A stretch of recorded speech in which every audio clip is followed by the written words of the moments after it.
7. The Sabbath. The Sabbath is very commonly regarded as a, quote, church day, end quote, when, in reality, we should regard the church as a Sabbath creation and institution. The Sabbath creates the synagogue and the church. The essential meaning of the Sabbath is rest, but it is emphatically not rest in the form of leisure, that is, free time for man to use at his discretion. The Sabbath means rest in the form of redemption. In the two statements of the Ten Commandments, we have an interesting variation at one point. The Sabbath law. 6 days shalt thou labour and do all thy work. But the 7th day is the Sabbath of the Lord thy God. In it thou shalt not do any work, thou, nor thy son, nor thy daughter, thy manservant, nor thy maidservant, nor thy cattle, nor thy stranger that is within thy gates. For in 6 days the Lord made heaven and earth, the sea, and all that in them is, and rested the 7th day. Wherefore the Lord blessed the Sabbath day, and hallowed it. Exodus chapter 20, verses 9 to 11. Keep the Sabbath day to sanctify it, as the Lord thy God hath commanded thee. 6 days shalt thou labour and do all thy work. But the 7th day is the Sabbath of the Lord thy God. In it thou shalt not do any work, thou, nor thy son, nor thy daughter, nor thy manservant, nor thy maidservant, nor thine ox, nor thine ass, nor any of thy cattle, nor thy stranger that is within thy gates, that thy manservant and thy maidservant may rest as well as thou.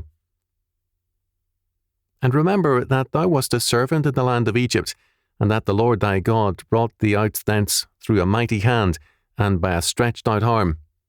Therefore the Lord thy God commanded thee to keep the Sabbath day. Deuteronomy chapter 5, verses 12 to 15. In the first statement of the law, the pattern of creation is declared to be the pattern of man's life. 6 days for work, and 1 for rest. Every 7th year was to be a sabbatical year. This pattern is ordained by God, and it is therefore the natural pattern for man's life. God being the creator of all things, his law gives us life's natural and normal pattern. An interesting sidelight is here apparent. In terms of Scripture, the man observing all the Sabbaths and festivals, as well as the sabbatical year, would rest approximately 850 days in 7 years, or out of 2,556 days.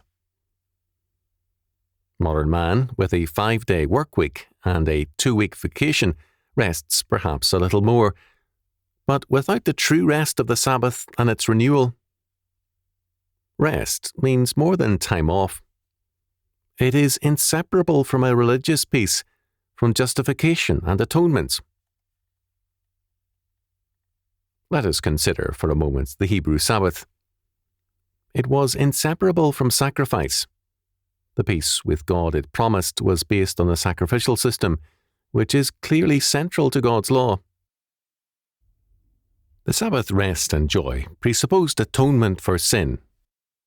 Although, by our Lord's time, the deformation of the faith had obscured the sacrificial system and works had replaced faith, the centrality of sacrifice still confronted the believer at every turn.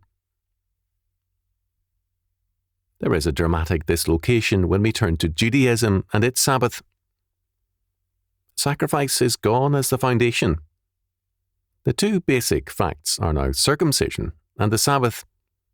Both witness to the covenant, but the facts of atonement and justification are now gone. As a result, the vital nerve of Old Testament faith is lost. The Christian Sabbath celebrates the resurrection of Jesus Christ, his works of atonement and justification, and his victory as our federal head over sin and death. The Christian Sabbath thus means, first, peace with God through the work of Jesus Christ. We can therefore rest from our labours in the finished work of atonement by Jesus Christ. We rejoice in God's grace and God's love. God commendeth his love toward us, in that, while we were yet sinners, Christ died for us. Romans chapter 5, verse 8. It is to the interest of an evil world to persuade men of their guilt, real or unreal. The politics of guilt controls men by seeking to make them feel guilty for being more successful than others. The world is full of well-to-do and rich people trying to buy atonement by financing all kinds of socialistic politics and projects. Modern humanistic education is a failure, except in inculcating guilt into students. Guilty of being white or black, guilty of being rich or poor, guilty of eating too well, of enjoying life, and so on. Guilt cripples a man, and guilt, thus, is used as an instrument of control. Christ frees us from sin and guilt, and alone gives us true freedom. John chapter 8, verses 31 to 36. No free society is possible without Christ's atonement and freedom therein. Churches whose preaching reinforces guilt are thus, in effect, undermining Christ's work. Thus, only where there is atonement is there a true Sabbath. It is atonement that alone makes possible a true Sabbath, true rest, and which alone creates a true church. A true Sabbath, or rest in the Lord, means a trust and confidence in Him. Casting all your care upon Him, for He careth for you. 1 Peter chapter 5, verse 7. We can rest joyfully in the fact that He is our peace, who hath made both one, and hath broken down the middle wall of partition between us. Ephesians chapter 2, verse 14. Second, we not only have peace with God through the atonement, but we have access to God. The Sabbath is a celebration of that access, and the church is the fellowship of the celebrants. Paul can thus say joyfully, therefore, being justified by faith, we have peace with God through our Lord Jesus Christ, by whom also we have access by faith into this grace wherein we stand, and rejoice in hope of the glory of God. Romans chapter 5, verses 1 to 12. This is access to the throne of all creation. Hebrews chapter 4, verse 16. It is, moreover, a family access. Children, when hurt or afraid, run immediately into the arms of a loving father. Whether that father is a great man or not makes no difference to the child. His are the arms of love, care, and providence. So too, when we are hurt, afraid, or in need, we run to the Father in Christ to be comforted, strengthened, and healed. We are His children by the adoption of grace. The Church celebrates that access. It is not the mediator nor the channel, but rather the celebrant of access. Third, Isaiah chapter 58, verses 13 and 14, tells us something more about the Sabbath and therefore the church. If you do not tramp upon the Sabbath by doing your own business on my holy day, but call the Sabbath an enjoyment, in order that the Lord might be sacredly honoured, and if you honour it by not doing your business, nor seeking your own pleasure, nor talking idle talk, then you shall find your delight in the Lord, and I will make you ride in the highways of the earth. I will nourish you with the heritage of Jacob your father, for the mouth of the Lord hath spoken it. Berkeley Version. We are here forbidden not only to make the Sabbath a day of work, but also of planning for work.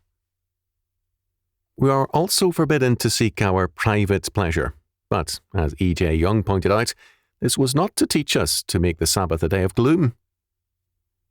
As Moore made clear, this text was seen as requiring honour to the Sabbath by making it a day of godly rejoicing. It was the day of the best dinner, a custom which continued in the church until our time, the Sunday dinner as a luxury meal of the week. The poorest families in Israel put aside something to make the Sabbath dinner a special joy.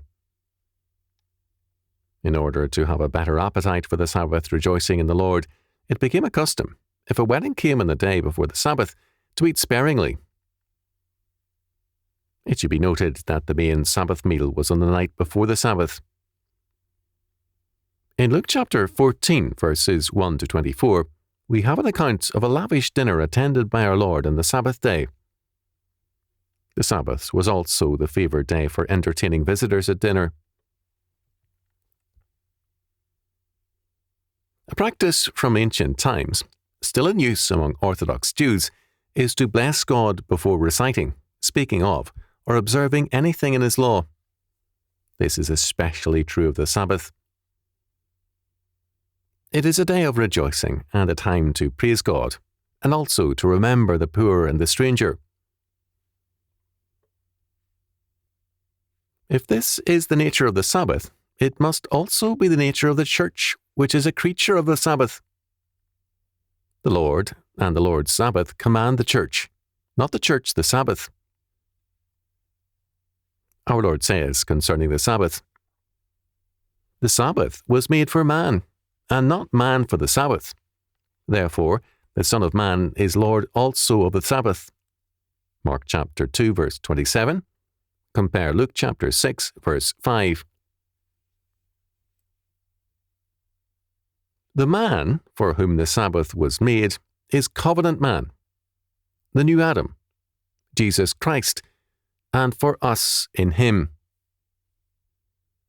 It is a day for the celebration of our redemption, calling, triumph, and jubilee in Him. The Jubilee is the great Sabbath of God. All our Sabbaths thus must echo with Christ's victory and look forward to the Jubilee. The Church of the Sabbath proclaims rest in Christ's redemption and victory through His sovereign reign